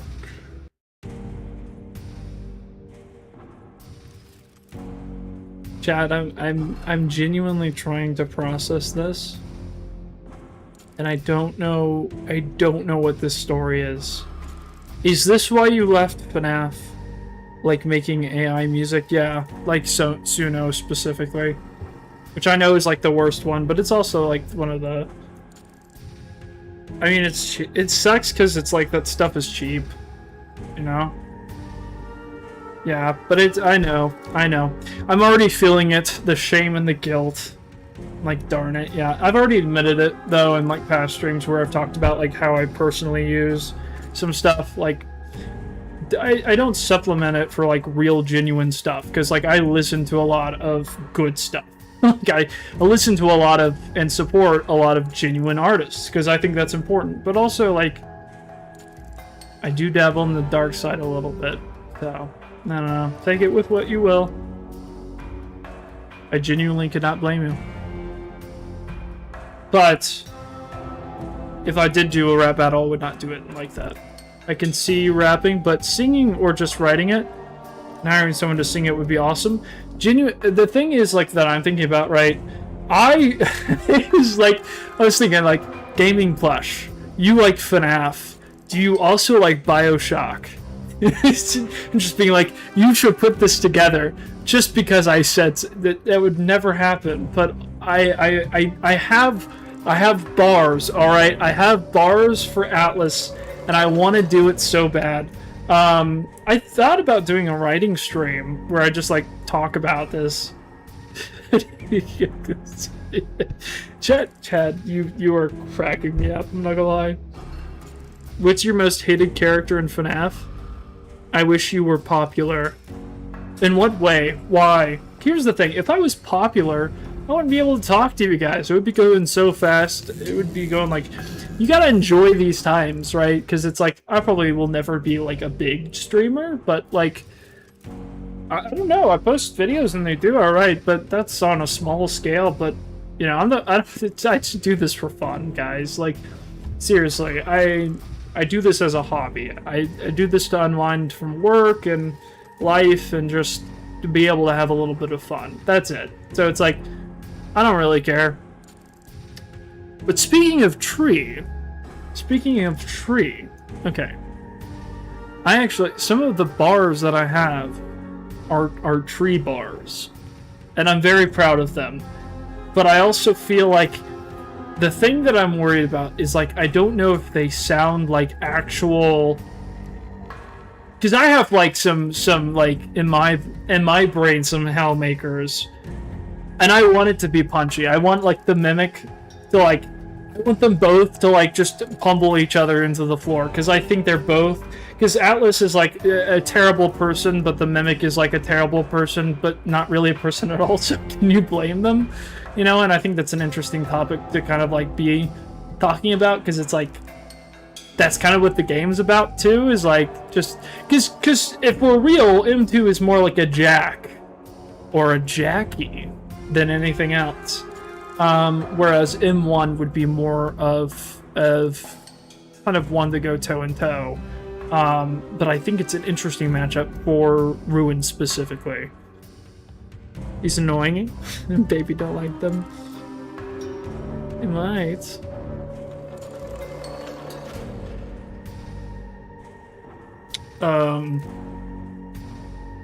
But yeah, just whenever I have a stray thought, I think about it. I'm like, what would the bars be? What would the bars be? What would they be?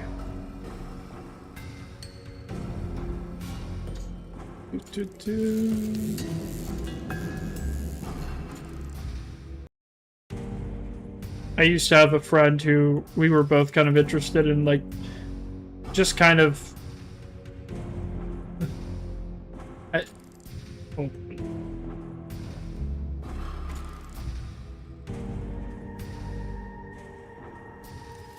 Oh, well. I guess that is the joke.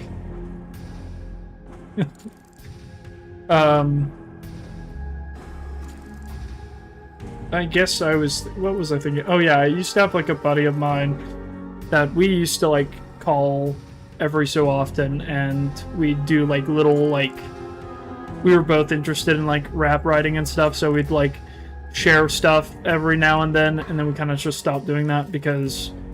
Well, first of all, I was kind of annoying with it. I was being a little bit of a jerk in that case. Unintentionally, it wasn't intentional, but I wasn't... I don't know.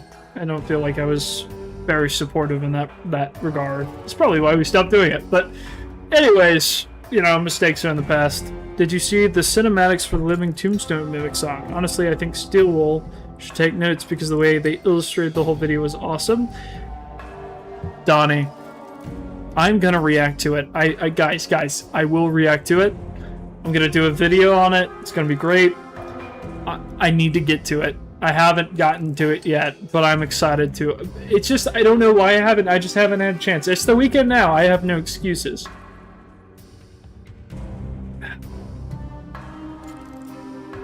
But then again, maybe it just doesn't matter. Maybe it just doesn't matter at all.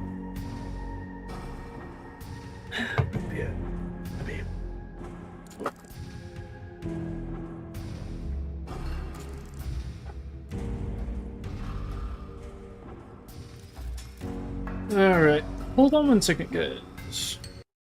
I'm kind of getting tired of this music. I want to move to something else. I'm just kind of enjoying the chilling out, though, guys. To be honest, I am enjoying this a lot. It's nice to just have, like, I don't know. I feel like whenever I'm streaming, I'm like, I get really scared about silence, you know? You ever, like, get a little bit, like, anxious or, like, tense whenever everything's a little bit still, even though it's like, you should just let yourself relax? It's kind of how I feel a lot of times, like, whenever I'm kind of in this mindset where sometimes it's just kind of a little bit quiet and you're like, is this good? You know, is it good? Is it all right? And then you just, I think it's all right to let things breathe, you know, just to let things be a little bit lull for just a minute. And, I don't know. You guys didn't come here for life advice. It looks so good. Oh yeah, no, I'm excited about reacting to it. Yeah. Um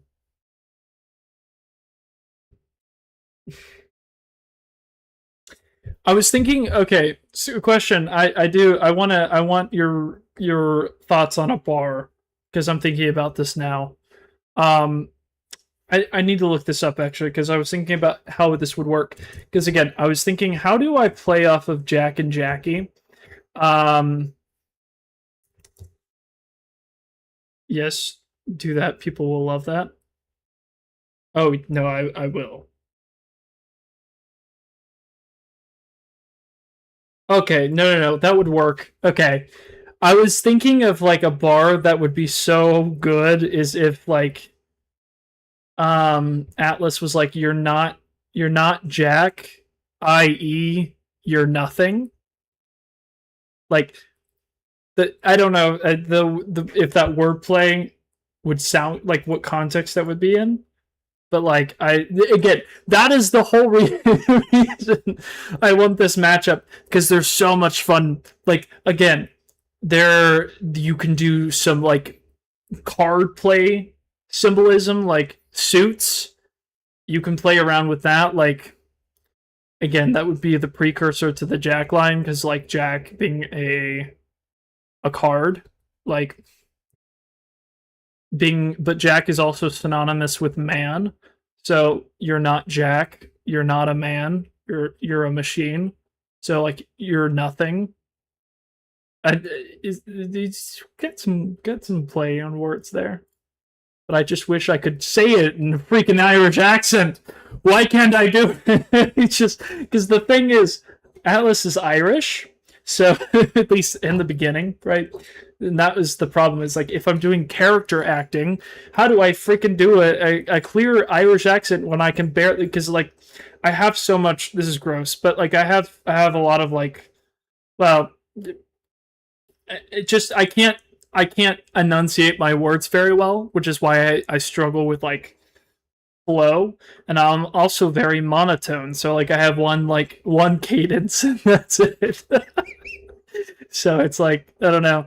I feel like they pulled back on the Jackie lore. Oh, that's a good one. Yeah. So it'd be like I don't know. Maybe that's what this stream will turn into. We'll just write my Atlas versus the Mimic rap.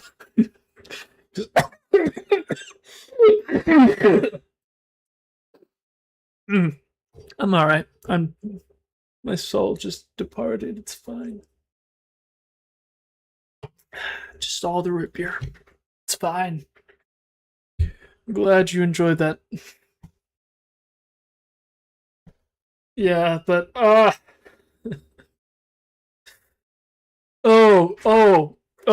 I had oh man, the lead up. I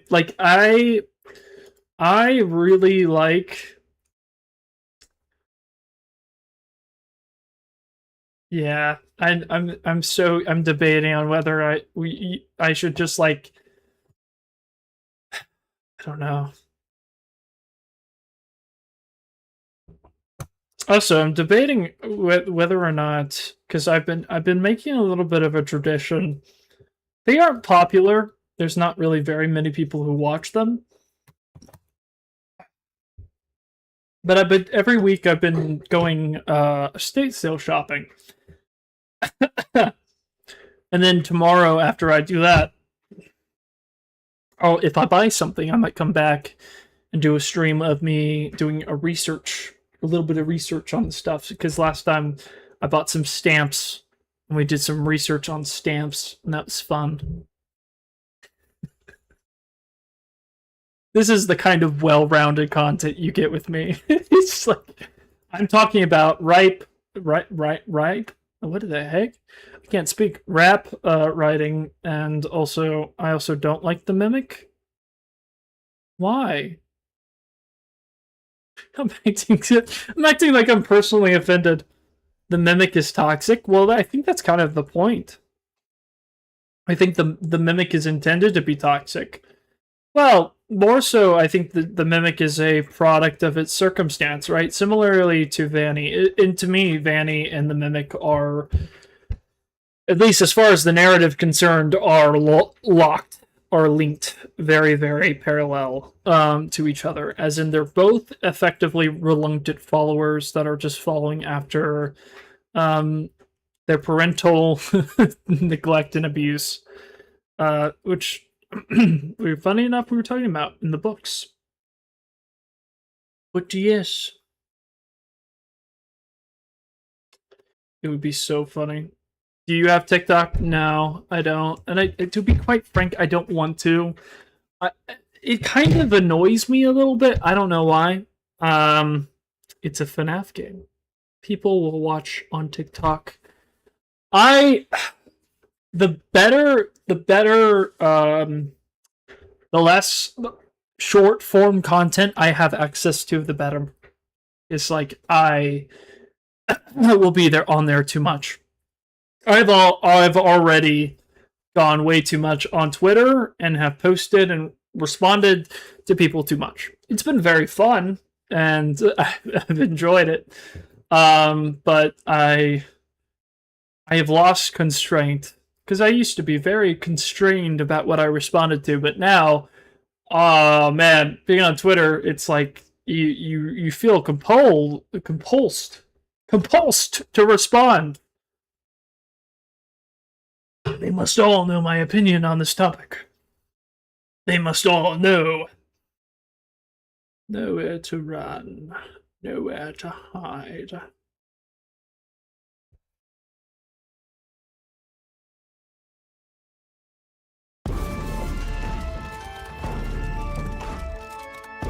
Maybe not. There's like certain songs where it's like, I like it, but it isn't a good song to like talk over. Scrapyard Megalodon. Interesting. Security breach.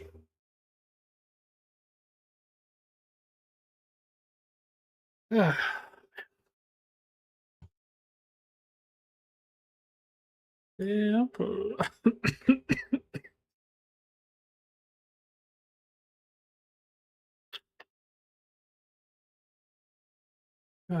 On puppet, not public. People.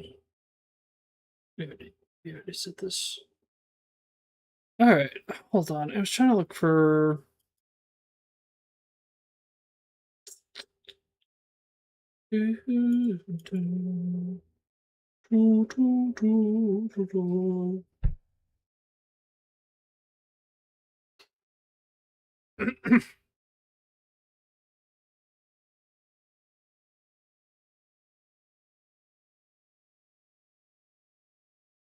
What other things can we talk about?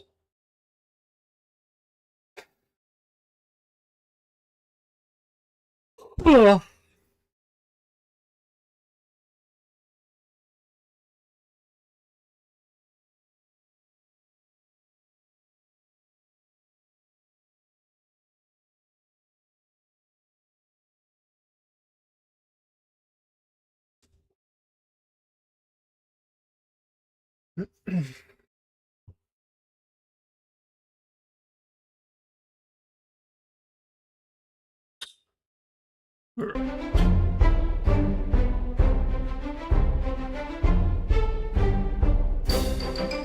Time for some FNAF World.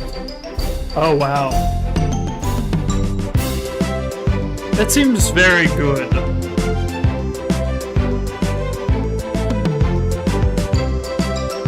No, you're good.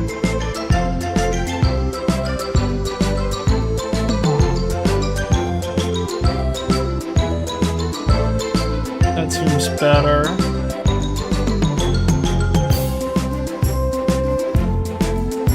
Let's see.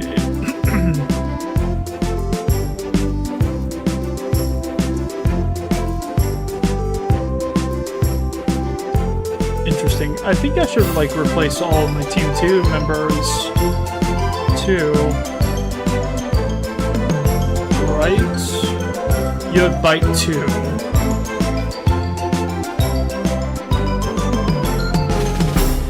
Mystery Box 2. Not a big fan of that one.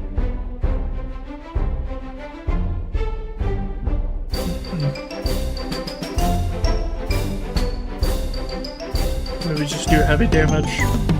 This is probably not optimal, but you know what? We're going for it.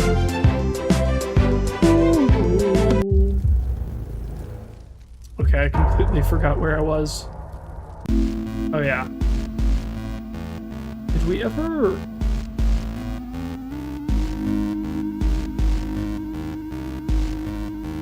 Okay.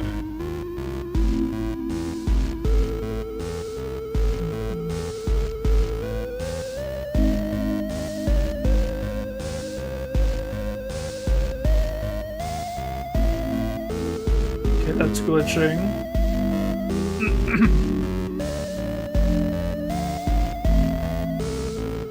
That's glitching too. Interesting. Which one should we go into?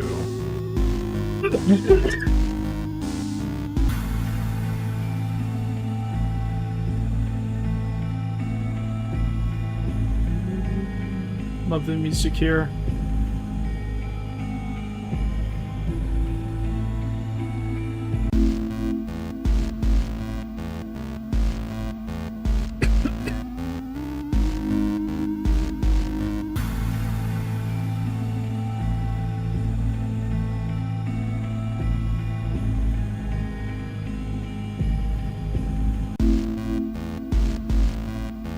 Lead me in circles.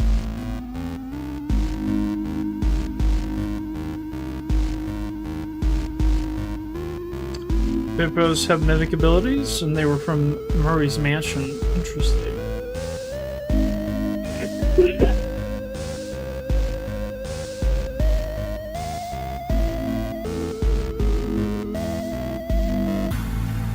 I don't think we went in here last time.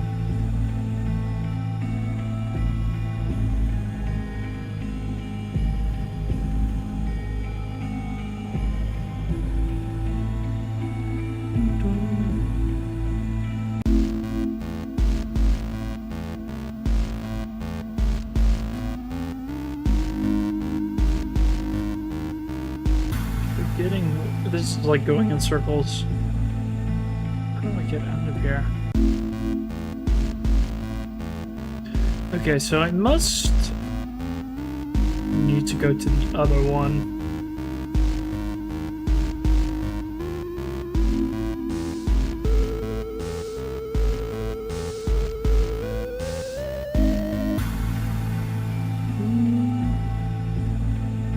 I wonder if there's another glitch somewhere.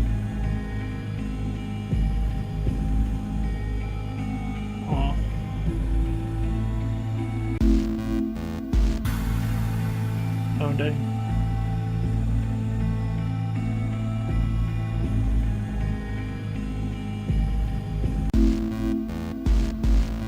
And those all lead me back.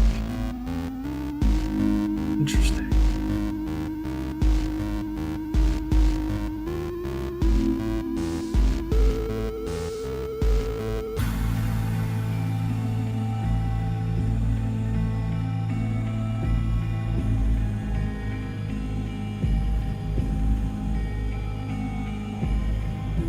Because we got stuck here last time.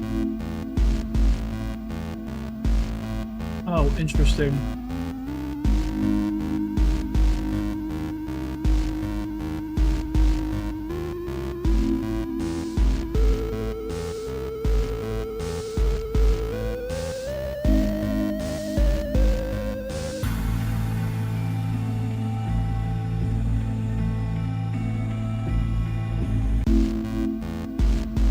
I keep going in circles. I'm so confused.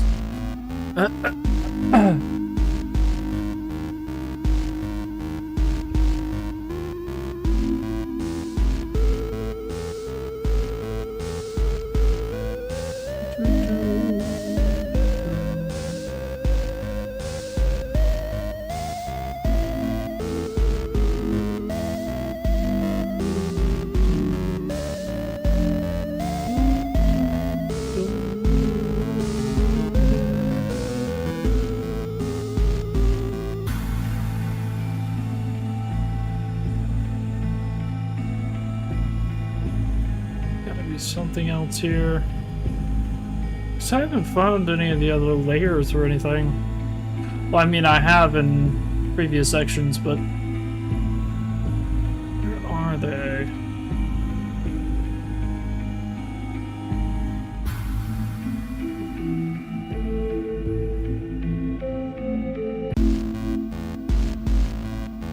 Find there. There's a glitch there. But this all leads in circles. I'm so confused. There has to be something here.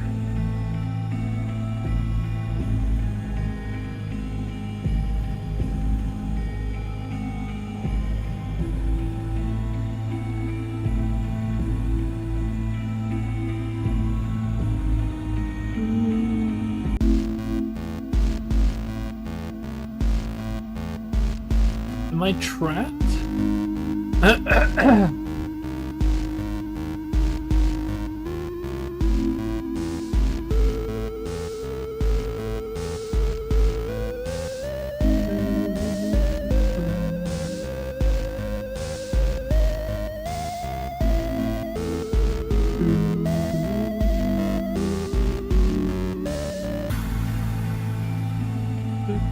Does anybody know where I'm supposed to go from here? Because I feel like I'm just going in circles, and I don't know how do I break this cycle?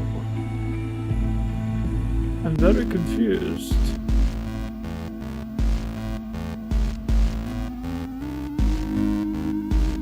There's not really a whole lot of options here. There's clearly like a glitch that I'm not seeing.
Yeah, I'm not sure.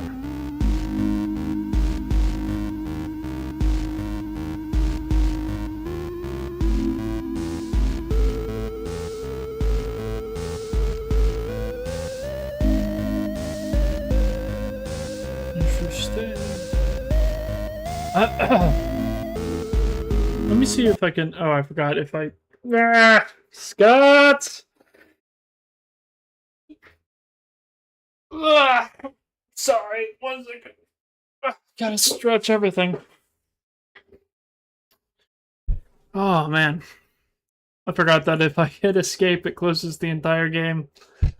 I needed to look up the the FNAF world. Sub-tunnel. System. Okay. So they had maps for this stuff. Like, yeah, so like seriously intense maps for all of the systems, which is interesting. I'm actually curious about something. How does this compare to the FNAF overworld maps? Because, like, assumedly the subtunnels would be like underneath, right? No fundum. Well, yeah, I'm an adult. Okay, you can't actually do anything on there. Maps. That's not really what I'm looking for. Locations. Okay, this technically has some part of the maps. Subtunnels. Esper Hills, Dusting Fields. Okay, it has the whole same area. Interesting. I wonder if this correlates to areas on the map, right? And if this is like, because again, I'm curious. Like looking at this, um,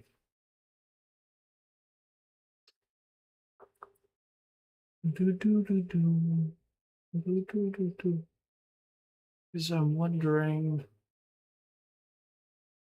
Also, it seems like I'm here, right? Hmm.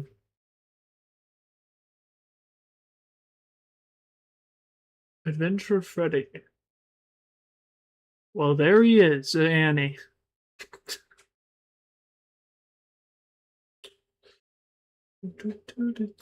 This kind of looks like the um orange teleporter. Interesting.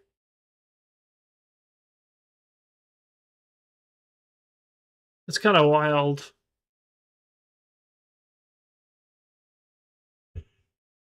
And then old man consequence at the center of it all.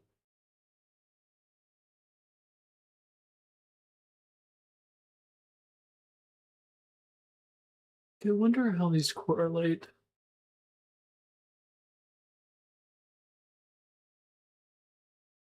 Is it like in between? No, it's like its own thing. Interesting. Real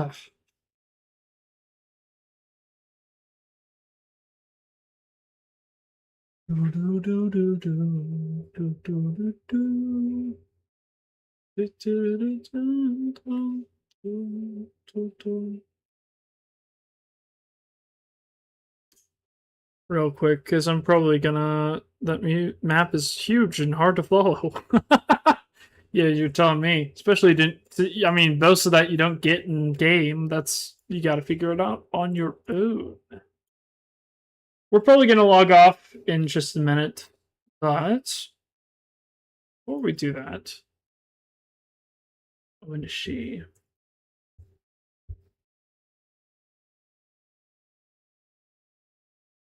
There's anything nearby.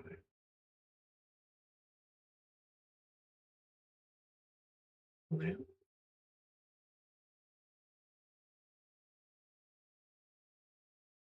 I'll look at that later. All right, well, I'm going to leave, guys, and I will likely see you guys tomorrow, and we will do some more stuff.